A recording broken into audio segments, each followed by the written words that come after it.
Special officer గారికి, మాజీ సర్పంచ్ గారికి, అలాగే పంచాయతీ సెక్రటరీ గారికి, మాజీ వైస్ సర్పంచ్ గారికి, మాజీ ఎంపీటీస్ గారికి, అలాగే ఈసా ఉపాధ్యక్షులు, కార్యదర్శులు, అలాగే తెలుగుదేశం పార్టీ గ్రామ కమిటీ పంచాయతీ కమిటీ అధ్యక్షుడు మన బాబు గారికి, అలాగే 16 గ్రామాల నుండి వచ్చిన నాయకులకు, వార్డు మెంబర్లకు, సభ్యులకు, అలాగే వివిధ డిపార్ట్మెంట్లందరికీ మన గ్రామ సభ్యులకు ప్రత్యేక ధన్యవాదాలు తెలియజేస్తున్నాను. ఈరోజు ప్రత్యేకంగా గ్రామ సభ ఎందుకు నిర్వహించారనేటువంటిది ఫస్ట్ క్లుప్తంగా మనకు తెలియాలి. జాతీయ ఉపాధి హామీ పథకం అనేటువంటిది 2005 సంవత్సరంలో జాతీయ ఉపాధి హామీ పథకం అనేటువంటి ఉంది. ఇప్పటి వరకు 15-20 సంవత్సరాలు అవుతుంది జాతీయ ఉపాధి హామీ అనేటువంటిది ఉంది. జూలై 1వ తారీఖు నుండి విబిజీ రామ్జీ అనే పథకము వికాస్ భారత్ ఉపాధి జీవన ఉపాధి హామీ మిషన్ గ్రామీణ అనేటువంటిది ఈరోజు మన ఆంధ్రప్రదేశ్లో తిరుపతి జిల్లా ముల్లవారిపాలెంలో గౌరవ కేంద్ర మంత్రి వర్యులు శివరాజ్ సింగ్, అలాగే రాష్ట్ర ముఖ్యమంత్రి గారు నారా చంద్రబాబు నాయుడు గారు, అలాగే ఉప ముఖ్యమంత్రి డిప్యూటీ సీఎం పవన్ కళ్యాణ్ గారు ఈరోజు లాంఛనంగా ప్రారంభించడం జరిగింది. ఈ యొక్క పేరు మారడం వల్ల అక్కడ లాంఛనంగా ప్రారంభించడం జరిగింది. ఈ ఉపాధి హామీ పని అనేటువంటిది ఫస్ట్ మనకు 100 రోజులు ఉండేది. ఈ నిన్నటి నుండి 125 రోజులు పొడిగించడం జరిగింది. అలాగే ఈరోజు వేతనాలు కూడా ఒక 300 ఉండింది. ఈ రోజు నుండి వేతనాల పెంపు 5 రూపాయలు పెంచడం జరిగింది. దీని యొక్క ముఖ్య లక్ష్యము, ఉద్దేశము, దీని యొక్క ఏంటంటే 2047 సంవత్సరం అనేటువంటిది వికసిత్ భారత్ అనేటువంటిది అన్ని అనేటువంటిది అభివృద్ధి చెందాలనేటువంటిది ఈ పథకం అనేటువంటి మార్చడం జరిగింది.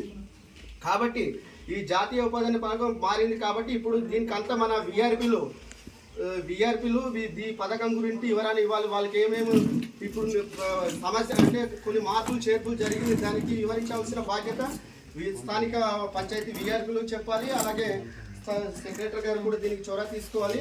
అలాగే సార్ ప్రధానంగా ఏంటంటే రాప పంచాయతీలు ఇందాక మనకు మాజీ సర్పంచ్ గారు, ఎంపీటీస్ గారు, తర్వాత ఉపాధ్యక్షులు వారు అందరు చెప్పారు.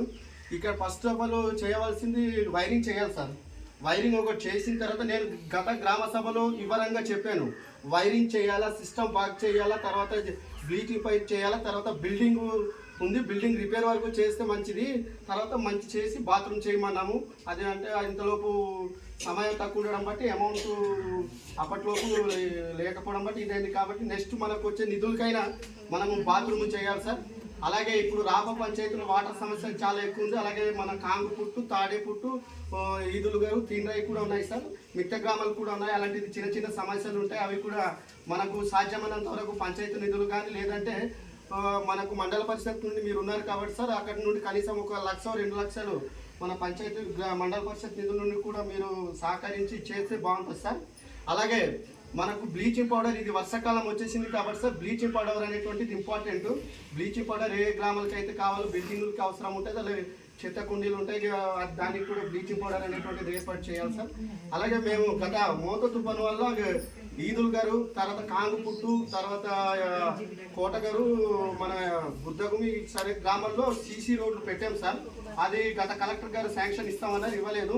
కానీ ఇంపార్టెంట్ ఎక్కడంటే మోత తుఫాను వల్ల మన ఈదుల్ గారు గ్రామము, ఇరుకురాయి గ్రామం అనేటువంటిది అక్కడ మినీ బ్రిడ్జ్ ఏర్పాటు చేయాలి సార్. అది ఒకసారి రాసుకుని అది మనం ఇరుకురాయి జంక్షన్ నుండి ఈదుల్ గారు మీదుగా ఒక మినీ బ్రిడ్జ్ ఏర్పాటు చేసేసి దాన్ని సీసీ రోడ్ కింద మనం కన్వర్ట్ చేయాలి సార్. Mini bridge. అలాగే దీనికి ఒక 500-600 మీటర్లు సీసీ రోడ్ కావాలి సార్. అది చేయడం బట్టి ఏంటంటే వీళ్ళకి రాకపోగల పిల్లలు, స్కూల్ పిల్లలు కానీ పంచాయతీలో ఏమైనా ఇంపార్టెంట్ పనులు ఉన్నా కానీ వాళ్ళు పిల్లలు బడికి వెళ్ళాలన్నా కానీ తర్వాత సంతలో చాలా ఇబ్బంది అవుతుంది సార్. తర్వాత మనకు బుద్ధభూమి నుండి ఇక్కడ కోటగారి మీద ఆ బ్రిడ్జ్ కూడా పోయింది సార్. బుద్ధభూమి నుండి కోటగారు అక్కడ చిన్న బ్రిడ్జ్ కట్టేసి సీసీ రోడ్ కన్వర్ట్ చేస్తే బాగుంటుంది సార్. అది కూడా రాసేసి మనం పంచాయతీ తీర్మానం చేసుకుంటే బాగుంటుంది. అలాగే డ్రైన్లు పెట్టాం సార్. కాంగుపుట్టులో ఒక 200 మీటర్లు సీసీ రోడ్ పెట్టినాం. అది నాదైతే లైన్ ఎస్టిమేషన్ ఉంది సార్. ఆల్రెడీగా అమరావతి నుండి శాంక్షన్ కూడా ఉన్నాయి. దానికి కలెక్టర్ దృష్టికి తీసుకెళ్ళాం. అది మనం ఒకసారి శాంక్షన్ ఇంకా రాలేదు సార్, ప్రొసీడింగ్ రాలేదు, తీర్మానాలు అవి ఉన్నాయి. కాంగుపుట్టులో పెట్టాం, అలా తాడిపుట్టులో పెట్టాం, లివిటీలో సీసీ డ్రైన్ ఒక 200 మీటర్లు పెట్టాం. ఒక తర్వాత కోటగర్లు పెట్టాం సార్, సీసీ రోడ్లు అవన్నీ మీకు పెడతాం సార్. దీనికి ఏంటంటే ప్రత్యేకంగా మనం దృష్టి చేసి మళ్ళీ ఒకసారి 500 పెట్టాం సార్. కాబట్టి ఇలాంటి చిన్న చిన్న సమస్యలు అనేటువంటిది మీరు ఉన్నారు కాబట్టి సార్, మన పంచాయతీ నుండి కొంత నిధులు, తర్వాత మండల పరిషత్ నుండి కొంత నిధులు, అలాగే ఈ గ్రామ సభకి సార్ అన్ని డిపార్ట్మెంట్ హాజరవుతే బాగుంటుంది సార్. అన్ని డిపార్ట్మెంట్ హాజరవడం బట్టి ఆ గ్రామ పంచాయతీలో ఏ సమస్యలు ఉండేటువంటి తెలియాలి. ఫస్ట్ ఆఫ్ ఆల్ అంగన్వాడీ టీచర్లు, ఆశా వర్కర్లు, తర్వాత మనకు ఇంపార్టెంట్, ఎందుకంటే వాళ్ళకి ఎక్కువ గ్రామంలో ఎక్కువగా మీరే చెప్పవలసిన బాధ్యత ఉంది. అలాగే మన సచివాలయం సిబ్బంది కూడా ఎక్కడెక్కడైతే వాళ్ళకి ఏ గ్రామాలు అయితే కేటాయించారో ఆ గ్రామాల్లోకి వెళ్ళి సమస్యలు తెలుసుకోవాలి సార్. తెలుసుకుని వచ్చి గ్రామ సభలో తీర్మానం అనేటువంటిది 100% చేయాలి. మనం గ్రామ సభ పెడుతున్నాం, తీర్మానం చేస్తున్నాం, సమస్య అనేటువంటి పంచాయతీ దాకా ఉండిపోతుంది. కాబట్టి గవర్నమెంట్ అనేటువంటి కూటమి ప్రభుత్వం ఉంది, మనం సమస్యలు కొన్ని తీసుకెళ్లి పరిష్కరించుకోవాలి సార్. అలాగే తల్లిదండ్రులు లేని పిల్లలు ఉన్నారు మన పంచాయతీలో, 2, 3, 4, 5 వచ్చాయి. వాళ్ళకి మిషన్ చూడమనేసి తల్లిదండ్రులకి అంగన్వాడీ టీచర్ ఇక్కడ రామలోకలు ఉన్నారు, ఆ పిల్లలు తల్లిదండ్రులు 18 సంవత్సరాల లోపు పిల్లలకి అది ఆన్లైన్ చేస్తే నెలకి వాళ్ళు 18 సంవత్సరాలు పూర్తి అయ్యేదాకా నెలకి 4,000 రూపాయలు గవర్నమెంట్ ఇస్తుంది. అది కూడా మనకు చేయాల్సిన బాధ్యత ఎవరంటే ఆశా వర్కర్లు, అంగన్వాడీ టీచర్లు కూడా అది ఉంది. లేదంటే సిడిపో దగ్గర లాగిన్ ఉంది. కాబట్టి ఏ పంచాయతీకి అయితే తల్లిదండ్రులు లేని పిల్లలు ఉన్నారో ఆ పిల్లలకి వెంటనే ఆన్లైన్ చేస్తే వాళ్ళకి బాగుంటుంది సార్. అలాగే పంచాయతీలో జరుగుతున్న అభివృద్ధి పనులపై ఇక్కడ వార్డు మెంబర్లు కానీ, వైస్ సర్పంచులు కానీ, తర్వాత పీసీ ఉపాధ్యక్షులు అందరికీ కూడా అధికారులు దీన్ని దృష్టి పెట్టి ఏ కార్యక్రమానికైనా ఇన్వాల్వ్మెంట్ చేయాలి సార్. మన కలెక్టర్ జేసీ గారు మేడం మనకి పీజీఆర్ఎస్లో ఉప్పుపేటలో దీనికి ఇచ్చాం సార్.